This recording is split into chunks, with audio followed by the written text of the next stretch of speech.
Well, hello everybody. My name is Jorge Bullemor. I'm a professor at Universidad del Desarrollo in Chile, and I have the honor to have this amazing guests. I will present you Claudia, Carlos, and Facundo. So I will start with Claudia, and then Carlos, and then Facundo.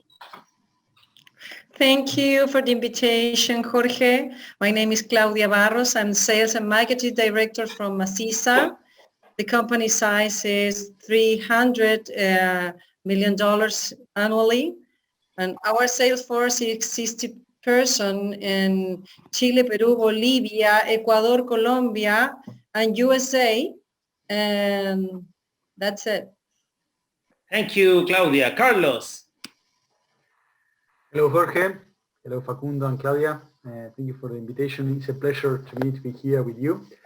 Well, my name is Carlos Arias. I am the head of Power Networks Latam for Engie. Engie is a French utility company that is present in more than 70 countries, generating energy mostly in all of them.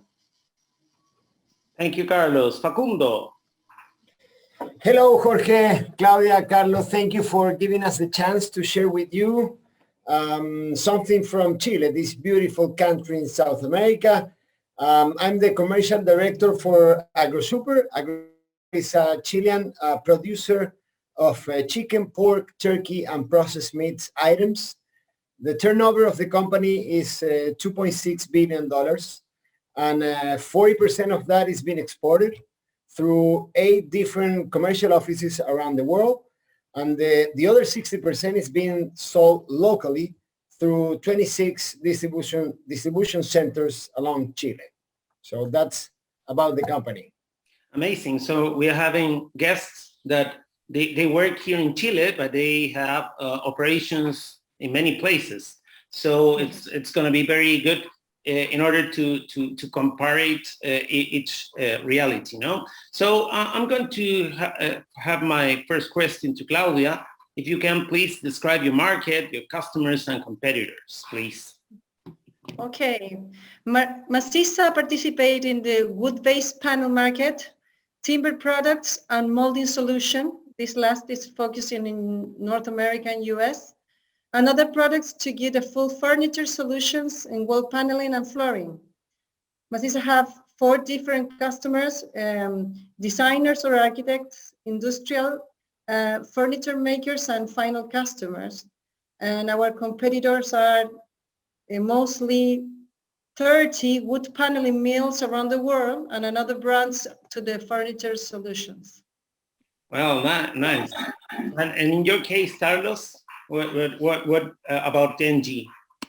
Yes, well, Engie sells energy, especially in the B2B market, and mainly in the wholesale segment, just to big customers. For instance, our typical customers here in South America, and especially in Chile and Peru, are the mining companies. You know that mining companies are very relevant in those 2 countries. Companies like Anglo American, BHP, Antofagasta Minerals, or the national company Codelco in Chile. And also other industries present along Latam, like Coca-Cola, or Walmart, the airports, the malls. So those guys that use energy for their sites, for their services, we provide to them energy. For our competitors, well, there are many local utility companies.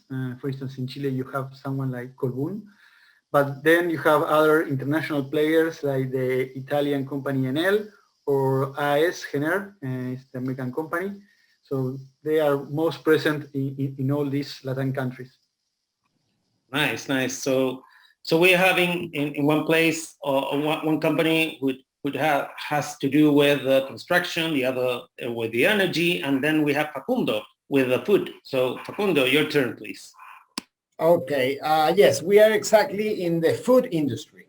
So from Chile, as I told you before, the 60% that is being sold here is being handled by different channels: retail, convenience stores, food service, and processors. And each of them has different segments. where we really create the value proposals for each of them. In the world, we export to more than 45 different countries, and it's about the same. What changed is the mix between these channels, but again, the main one outside is food service, followed by retail and processors. That's about it in terms of the competition. The single market is both local producers and imported items from the same country, some or from abroad. So that requires us to improve every day to find these competitive advantages in order to be different, you know. So in every single market, our product can be picked before the competitors. And what about the competition you have, Facundo? Because you, as you say, you have operations over 40 countries in the world. So you have many competitors. Definitely. It's local producers in every single market. So in that case, abroad we sell frozen items, and we compete against the fresh food. And here in Chile is both fresh and frozen of local competitors and products that are coming from foreign countries. Good, thank you very much. So one of the main problems that we have in the sales management area is recruiting the people, the people we need, not only the amount of people or quantity of people, but their competences. So in your case, Claudia, where do you recruit these people from, and how you train them? So it has to do with this question with a human resource question, you know, the sales education, etc. We're recruiting our salespeople from other institutions, some experience in sales, basis in the knowledge basis, engineers or business, or architect or designers too. English speakers, always, because we are a worldwide company with a headquarters in Chile, but we need all of them speak English. And we train them in a yearly basis, focus on business plan and coaching and self-knowledge now, because it's very important to manage the crisis.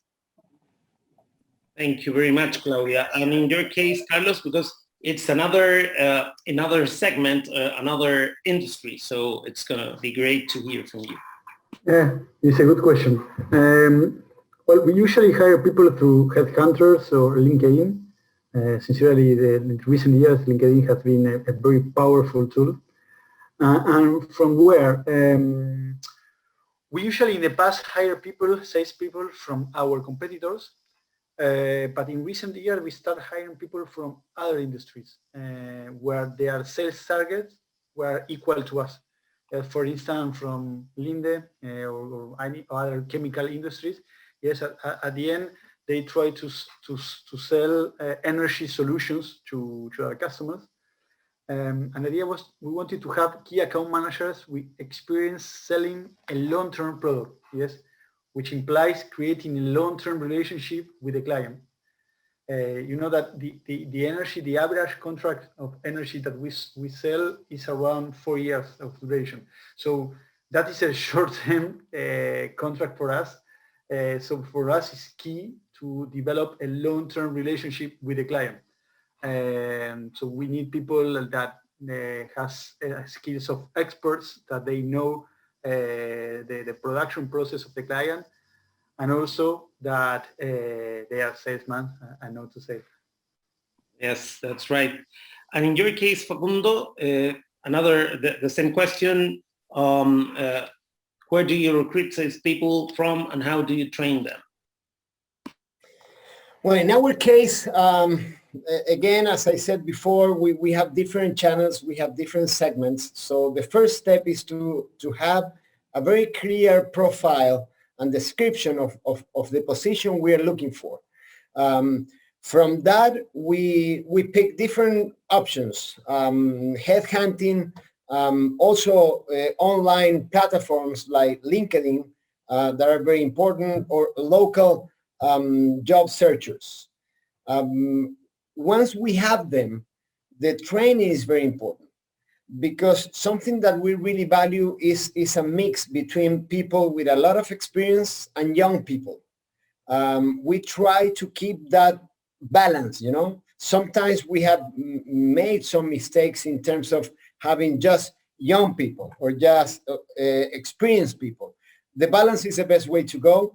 And in terms of train them, we use inside training programs, using change agents from the same teams that have more experience. Also, e-learning is something that is growing so very fast in our company. And of course, the other 30% is external or standardized learning, or in order to have them trained. Thank you very much, Facundo. Jorge, I wanted to highlight what Facundo mentioned. I think that diversity is key. Diversity in terms of culture, in terms of gender, in terms of age. That's key in order to have a good sales team, a well performance or excellent performance sales team. Yes. Yes, I know NG because I have worked with some projects with you, but what I like is that you have this diverse people. You have people from Europe, from Latin America, and they fit and work together in a very correct way. So that's one big thing. Huh? So I'm going to my next question. This is a very exciting question. What are the most important, maybe 3 or 5 determinants of successful selling in your organization, Claudia? What's like the keys that you work on? That is a good question. It's like we believe that one of the most important things that is believe in your company purpose and understand how their objectives helps to build that purpose. That's the first thing. Second is have clear and deep knowledge of your customer needs and create a business plan to the channel to achieve them together. Third is follow the plan on monthly basis and have a regular meeting with your customer or channel and create an upselling and cross-selling strategy in all your conversation or meetings that you have with your customer. I'm muted. Yes. I've been writing your ideas because I think they're because I know about your work and what you have done in the last 2 or something years since you arrived to Maciza, and you changed the whole organization. That you like do like this, and you fired some people, hired new people, trained them. So what you say you do it. No. So yes, good. Thank you very much, Claudia. Carlos, your case. Yeah, I think that the first one, as Claudia mentioned, is know your customer. Yes, most probably Facundo will say the same. So he's the third one. He will repeat the same as Claudia and I. But yes, you have to know your customer, understand their pains, understand their production process, understand their decision-making process. How the purchase is key. The second one is trust and confidence in order to generate a long-term relationship. Yes, for us it's key. We don't have a relevant turnover of clients. We have a pretty much stable base of clients, so we generate trust and confidence is key. And also for us it's key to be flexible to renegotiate contracts with this required. Yes, as I mentioned, we have long-term contracts, so situations change. You can see, for instance, the prices of the commodities during this last year, how they have changed. So we have to be flexible in order to be open to new ideas, new options, new structures, and renegotiate the contract. Yes, definitely. There's like a common path that has to do with the pains, knowing your customer pains, the decision process, and bringing them trust and confidence, and being very flexible. That we have been very flexible since the COVID-19 pandemic. So this is a very helpful insight for my colleagues outside Chile, that we have many common points of common in that way. Facundo. Well, I will try to complement, because I fully agree what Claudia and Carlos has been saying about this. But in order to, I don't know, to add something new to the discussion, or deeper mainly, it's not new to say that nowadays, because of the pandemic and all what is going on around the world, the model to follow is the customer-centric model. And in that case, we are very strict, following 3 steps: people, processes, and technology. We try to really be very strict in being sure first to have the right people focused in the goal, or in the why we do what we do, and trying to get high performance teams. And in a good environment, we need people happy doing what they are doing. So, for example, in our case, we do every year the Great Place to Work survey, in order to, to measure how the people is being felt in the company. And in the last 4 to 5 years, we are getting more than 85 points in that survey, which is very good for us. Second, processes. With a commercial process, we follow an SNOP, sales and operation process, and revenue management model to get an efficient execution in the point of sale. Following, facing, we are in very single shelf of retail or convenience stores, and using KPIs that are shared between different areas of the company. And finally, the technology, something that is, is being explored through the pandemic, is the very good chance to get new technology.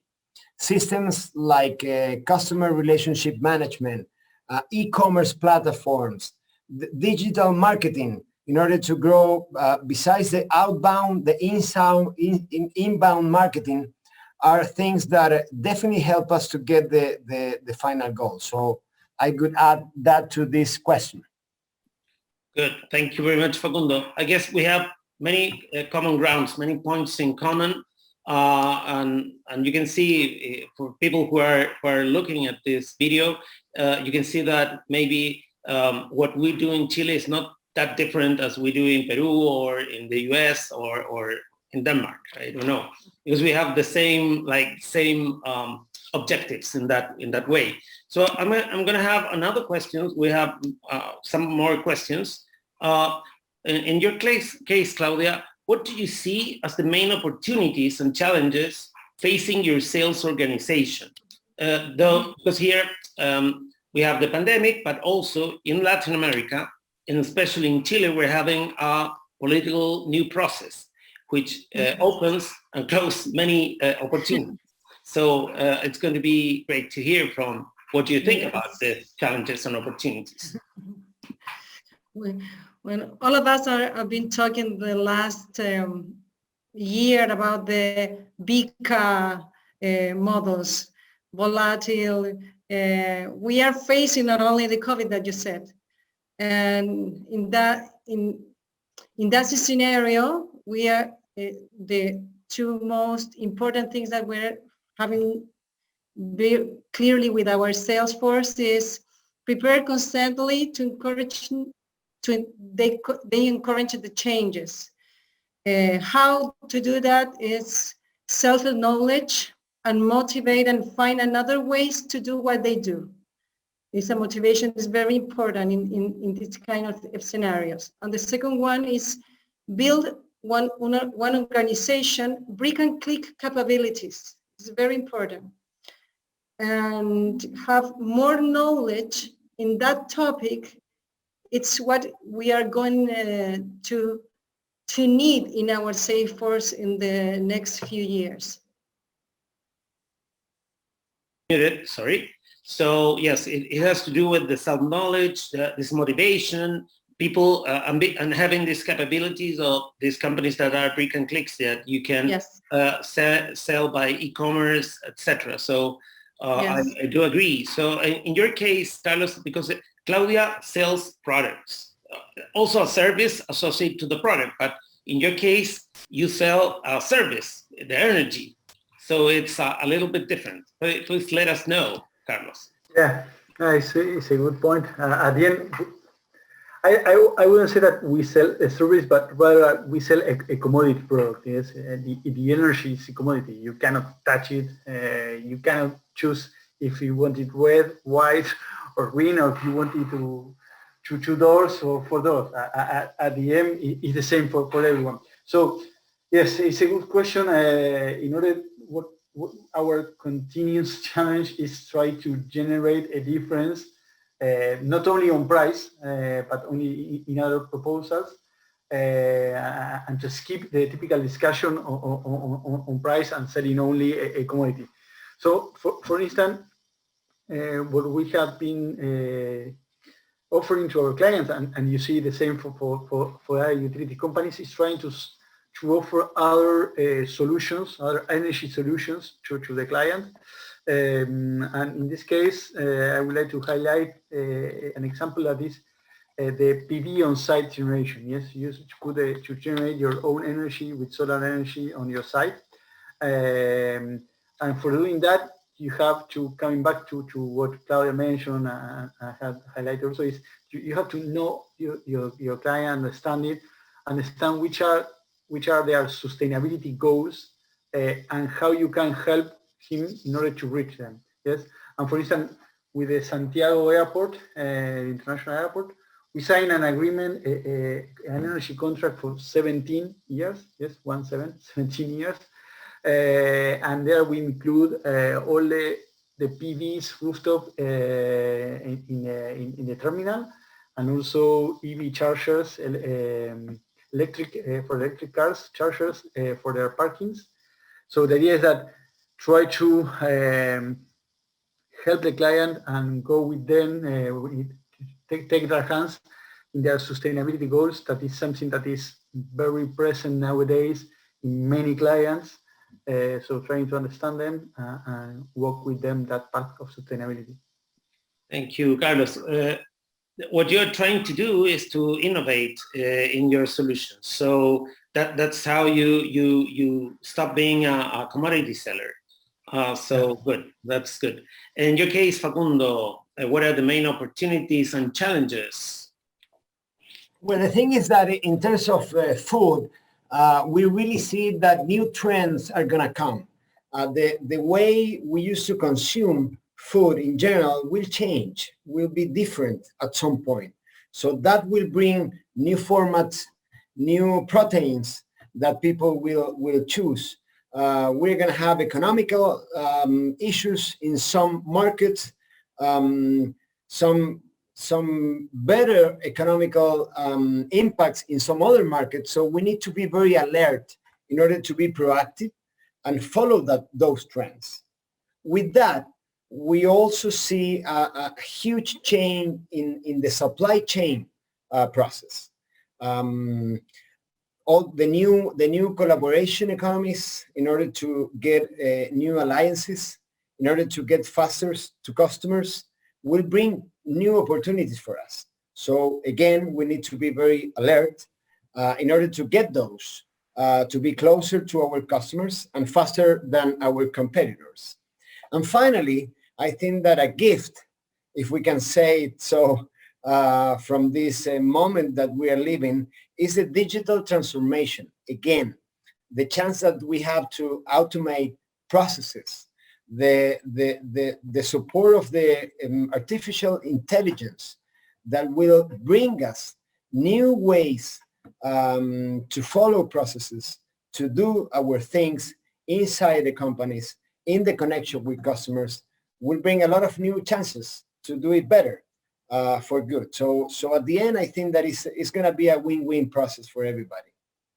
Good, very, very interesting, your words, Facundo. I have some more questions, not that much, but just to know and to learn, because what you're doing is for us a way of learning a lot of things. So in your case, Claudia, describe what's the impact on your sales organization and how you adapted to this COVID pandemic, you know? Mm-hmm. We've been working and keep going with the schedules with your customers. It was very important on the beginning of this pandemic, and adapt the strategy in the short term to achieve the medium and the long-term goals. This is very important. Look and going deeper on your customer pains, like product mix, type of assortment, payment orders, and look at you like they see you like key account manager or another manager to manage their business, And we need more safe people like a business managers, like I said before, and motivation and continuously motivation was a key concept this last year. Thank you very much. This is about then about short term and long term. You're right, and again, it's knowing your customer pains that are continuously changing. So yes. I do agree with that. In your case, Carlos. Yes, I was thinking what Claudia was mentioning about the business managers. I think that another word to say could be business partner. Yes, you usually use that word HR partners for the HR support function, but we need to evolutionate from key account managers to business partner for our clients. And I like that concept. For us, the COVID has an important impact because what we try to do is to differentiate from the typical commodity. So we need to visit our clients, and that was difficult to do it. So we try to keep regular contact with our clients in this digital world. As Facundo mentioned, luckily there are a lot of new tools, but it's not the same as being face-to-face.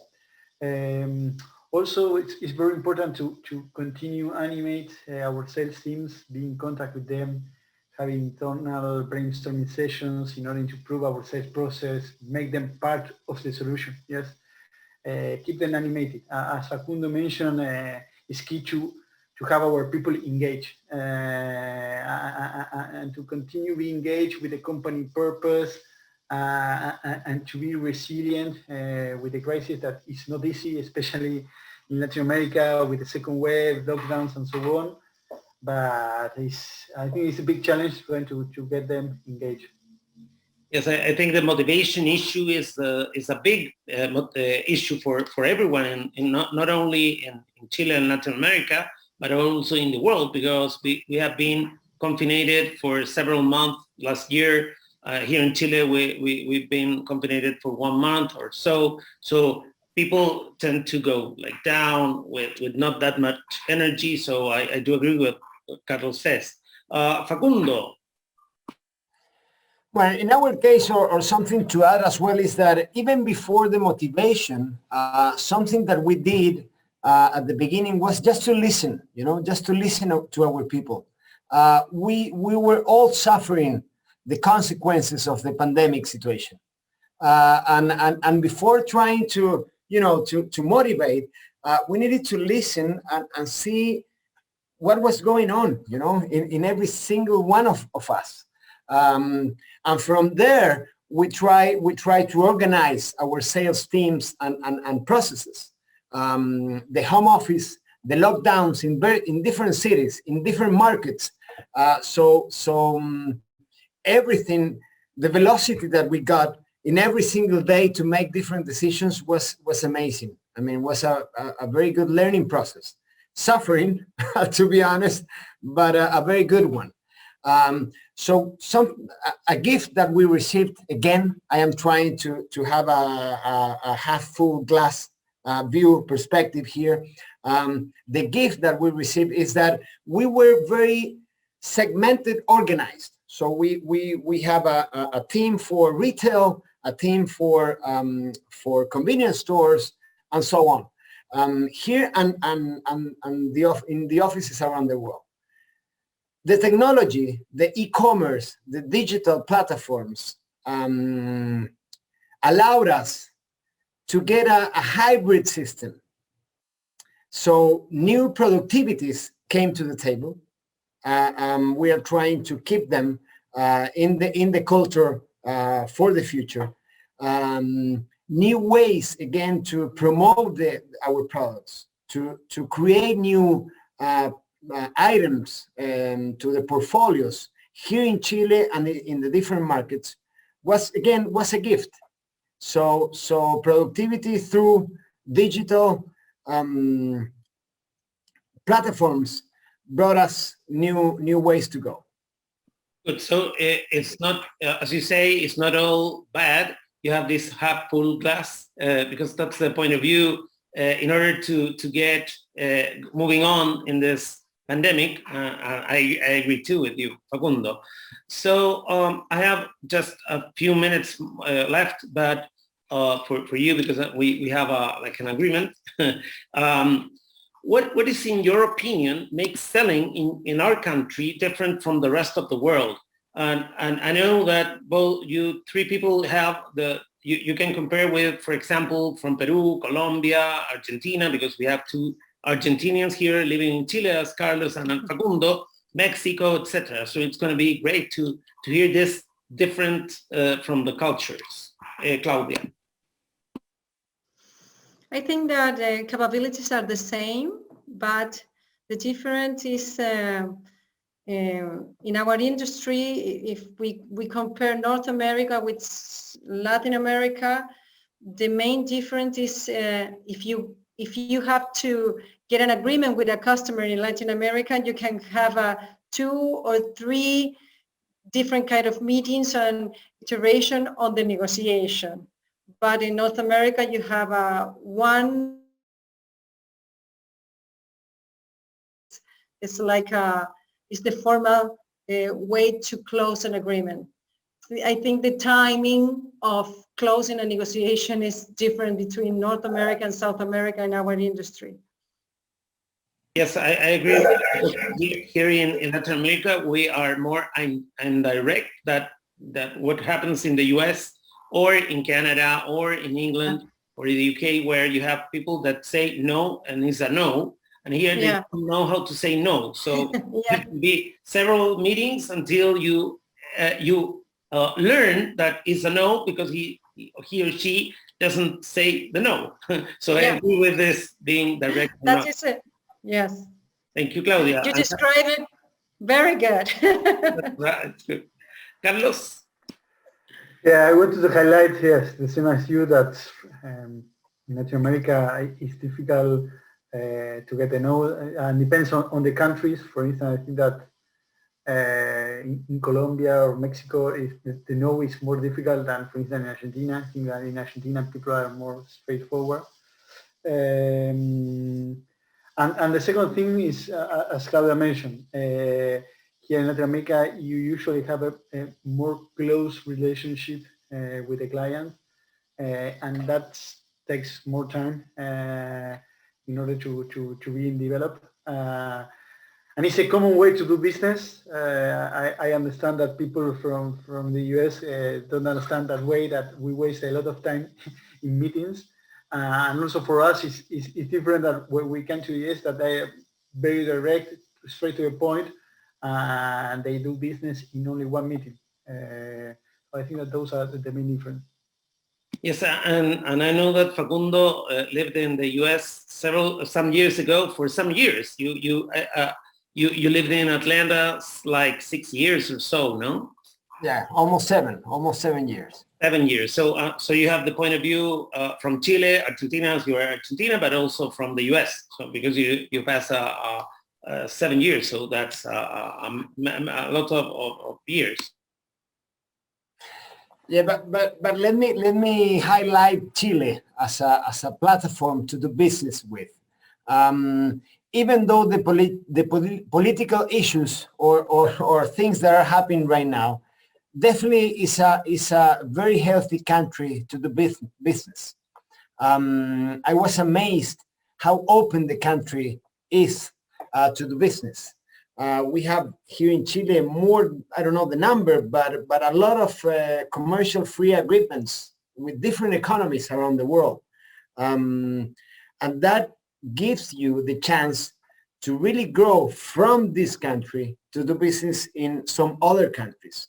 So I would strongly suggest to do business here in Chile for everybody that is listening to this conversation. You look like you're like an ambassador or something. Kind of. I am trying to. It's better for everybody. Good. Well, actually, yes, I agree that there are some huge cultural differences. And one interesting thing to point is that in the US, there are almost 60 million Latin Americans living in the US. So that's the first minority, as you say. And we have this like different cultural set. But we work and we do the life as we have to do it. So it's good. I have the last question for you. We have like 1 minute each one. What are your final thoughts? What should the world know about the selling in Chile, for example? Please, Claudia. Okay. Here in Chile, we have a different kind of channel and customer and needs. Some of them are professional companies with an international compliance standard. Some others don't. You go to market or channel discounts or conditions have to be known for everyone. And your value proposal have to be significant for them. And your sales force have to be professional. Business managers, or what Carlos said, business partners, oriented to execute your go-to-market in perfection. That is my final thoughts about making sales here in Chile or Latin America or everywhere. Thank you very much. Carlos, in your case. I would say that rather to spend time with the client, I would say invest time in the client in order to really know him. And you will become a business partner and we will do business more easy. Thank you very much, Carlos. And Facundo, you are the last one. And then we are going to say bye-bye. No, there is, again, I will try to add something new to the table or different to the table because, again, I agree with my colleagues here. But Chile has a nice challenge. It's a very long country, a narrow one. So the logistic challenge is on the table as well. So for companies that think that can bring new processes, models, and systems to improve logistics here in the country is going to be great. The people is beautiful. The Latin American culture is beautiful, and I think that is a beautiful again match between the more Nordic or North American and the Latin American. It's a good mix. So I really suggest to everybody to come here. Well, thank you very much, Facundo. And again, I will have to say thank you for your time, for your dedication. We're going to be in touch. I'm going to let you know when we have this video uploaded in the YouTube for the GSSI conference. So thank you again, Claudia, Carlos, and Facundo. And well, we will see each other soon. Bye-bye. Yeah. Thank you. Bye. All right, thank you. Bye, Carlos. Bye-bye. Bye, Jorge.